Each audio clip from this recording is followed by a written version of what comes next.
dalam hutan sebegini tepat senyap dan sunyi ada ke manusia ataupun tunggu kayu. Paru kayu. Bukan uduh ngoti gitu kayu. Betul nama ni. Orang kata manusia tunggu kayu. Tanya molek saya. Takut-takut dia duduk jaga ke dari sini ada berjumpa bentuk burung bertitik kuning. Ya Allah ya. Mula-mula kali saya tanya jalan balik dulu. Kalau dia agak nak balas tu suruh sini aku ada. Memang jaga aku kenapa memang. Tentu kali ada jaga ni. Kalau lepas tu memang jaga lari. Memang tak lagi jalan. Yalah dah malam sana kita. Ini siapa dia dari dapat aku. Pala bubu merah nyala body cecok kapit pitu. Sedap main pilih dapat rambut. Pala bubu nak jadi orang kalau ngaji kelas profesor nak demo. Demo dia aku tanya dia mung siapa? Amo dia panggil Syai.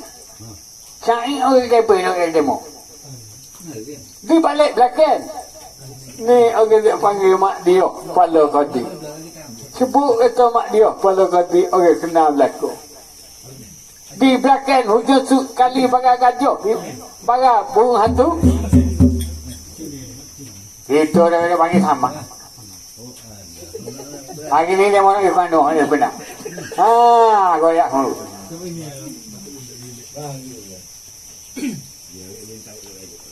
Pada hari ini aku nak ayatlah kepada diri kamu. Mu dudukkan dari sini ataupun asal usul kamu dari mana? Kamu orang dari negeri tu sangat jauh. Tujuan mu masuk ke dalam alat ini. Kamu masuk dari sini sangat lagi kamu. Raja kamu cari seekor burung titik kuning. Mu nak cari burung titik kuning. Aku pun nak cari burung titik kuning juga. Kalau macam burung ngabah, warna kuning juga. Dia memang tak share. Dia bubuk hantu sekor. Kita jumpa benda ni. Puah dah kita. Puah dah hibuk. Tak ada boleh-boleh lagi dengar berkukuk tu. Ada burung hantu. Hanyang ni. Sejak bila dah orang burung hantu. Seluruh gaya burung hantu tu. Aku silap rakyat amat agak arah.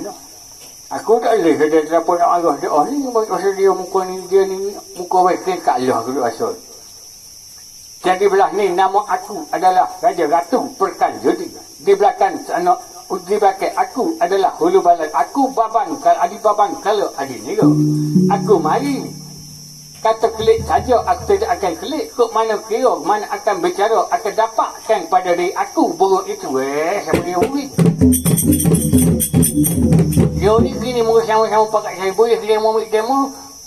Boleh demo boleh kahwin ambil kahwin. Kok mana moya? Kalau boleh demo pun kena wih kahwin. Boleh kahwin pun kena wih demo. Aduh, agak sikit.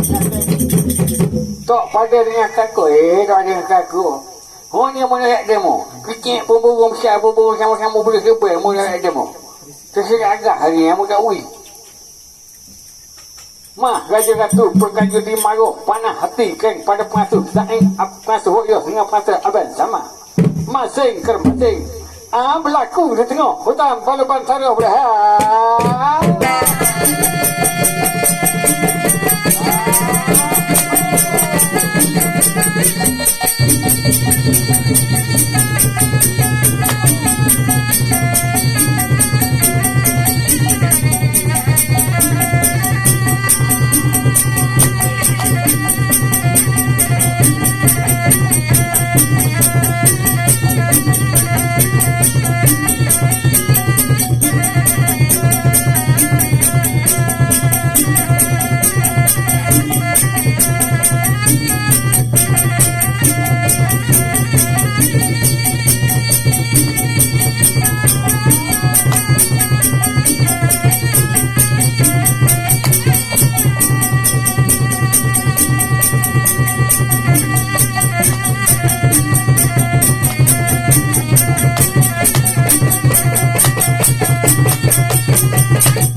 Tak padanya halus sebabnya PTN dia tepuh kan ambil di kepala tansik dari tak mengesuk akan diri rambut.